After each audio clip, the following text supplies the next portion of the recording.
तर काश्मीरच्या पहलगाममध्ये 26 निरपराध लोकांचा दहशतवाद्यांनी जीव घेतला। त्यानंतर भारताने पाकिस्तानसोबत कुठलाही क्रिकेट सामना खेळला नाही।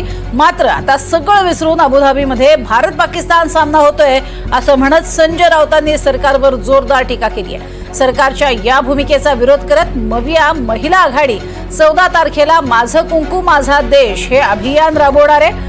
दहशतवादी प्रकरणांमध्ये दोषी ठरलेले लोक तुमच्या प्रचारासाठी आले तेव्हा देश आठवला नाही का असा सवाल मात्र यावेळेला नवनाथ बन यांनी केलाय। शिवाय माझं कुंकू माझा देश नव्हे तर माझा जावेद माझी बिर्याणी असं अभियान चालवावं असा सल्ला बन यांनी दिलाय।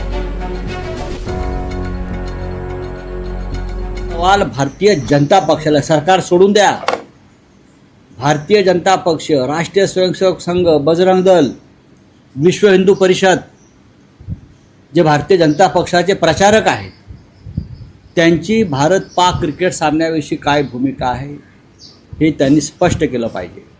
शिवसेना पक्षप्रमुख उद्धव ठाकरे जी बाळासाहेब ठाकरेंची शिवसेना आहे त्या शिवसेनेनं निषेध व्यक्त करून या सामन्यांना विरोध केलेला आहे। नुसता विरोध नाही, महाराष्ट्रामधली महिला आघाडी शिवसेनेची ही त्या दिवशी रस्त्यावर येईल आणि माझं कुंकू माझा देश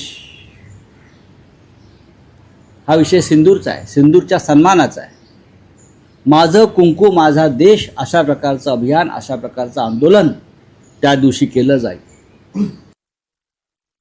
भारत आणि पाकिस्तान या दोन्ही देशाच्या भूमीवर सामना होत नाही। हा सामना आशियाई क्रिकेट स्पर्धेमध्ये होतोय। आंतरराष्ट्रीय क्रिकेट स्पर्धेच्या काही नियमावली असतात, त्या नियमावलीनुसार हा सामना होतोय। कुठेही पाकिस्तानचे खेळाडू भारताच्या भूमीवर येऊन क्रिकेट खेळत नाहीत किंवा भारतीय खेळाडू पाकिस्तानच्या भूमीवर जाऊन क्रिकेट खेळत। त्यामुळे तुम्हाला माझं कुंकू माझा देश हे अभियान राबवण्याचा अधिकार नाही, तर त्याच्याऐवजी माझा जावेद माझी बिर्याणी अशा पद्धतीचं अभियान संजय राऊत आणि उभाटा गटानं राबवलं पाहिजे। तर भारत पाक सामना रद्द करण्याची सर्वोच्च न्यायालयामध्ये याचिका दाखल करण्यात आली। भारत पाक सामना रद्द करण्याची मागणी या याचिकेतनं केली गेली, मात्र याचिकेवरती सुनावणी घेण्यास सर्वोच्च न्यायालयानं नकार दिला। सामना होऊ द्या, आम्ही तो थांबवणार नाही असं यावेळेला सर्वोच्च न्यायालयानं म्हटलंय। त्यामुळे उर्वशी जैन यांच्याकडनं याचिका दाखल करण्यात आलेली होती। याचिकेवरती सुनावणी घेण्यास मात्र कोर्टानं नकार दिलेला आहे। हा सामना होऊ द्या, आम्ही तो निर्णय थांबवणार नाही असंही सर्वोच्च न्यायालयानं यावेळेला म्हटलेलं आहे। त्यामुळे सर्वोच्च न्यायालयात दाखल झालेल्या जनहित याचिकेवरती सर्वोच्च न्यायालयानं सुनावणी घेण्यासच नकार दिलाय। तर कालच्या ठाकरेंच्या भेटीवरनं संजय राऊत आणि भाजपच्या नवनाथ बन यांच्यात चांगलीच जुंपली आहे। जागा वाटपाबद्दल वृत्तपत्रातल्या बातम्यांवरती विश्वास ठेवू नका, वृत्तपत्रातल्या बातम्या खोट्या आहेत असं राऊतांनी म्हटलंय। तर दुसरीकडे ही भेट रामायणासारखी होती की महाभारतासारखी असं बन यांनी विचारलंय।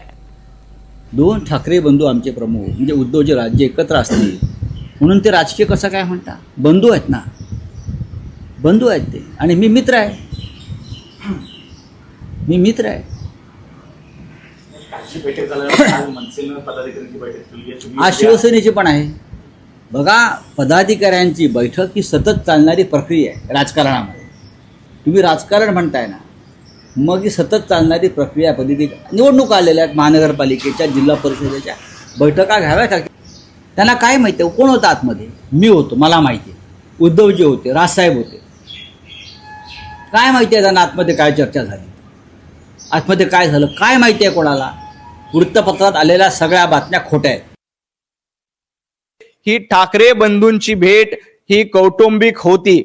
खरं तर ठाकरे बंधूंची कौटुंबिक भेट होत असेल तर त्याला भारतीय जनता पार्टीचा आक्षेप असण्याचा कारण नाही, परंतु ही ठाकरे बंधूंची भेट राम आणि भरत भेटीप्रमाणे होती का कौरव आणि पांडव भेटीप्रमाणे होती? रामायणामध्ये प्रभू रामचंद्राने भरताकडे पादुका देऊन सर्व राज्य सोडून दिलं, त्या पद्धतीनं उद्धव ठाकरे आणि राज ठाकरेंची भेट होती का आपलं अस्तित्व टिकवण्यासाठी, साम्राज्य मिळवण्यासाठी, राज्य मिळवण्यासाठी कौरव आणि पांडवांनी ज्या पद्धतीने युद्ध खेळलं त्या पद्धतीनं ही भेट होती. संजय राऊत यांनी या गोष्टीचं उत्तर दिलं पाहिजे. राज ठाकरे आणि उद्धव ठाकरे यांची भेट राम आणि भरताप्रमाणे होती का कौरव आणि पांडवाप्रमाणे होती, याचं उत्तर देण्याची गरज आहे.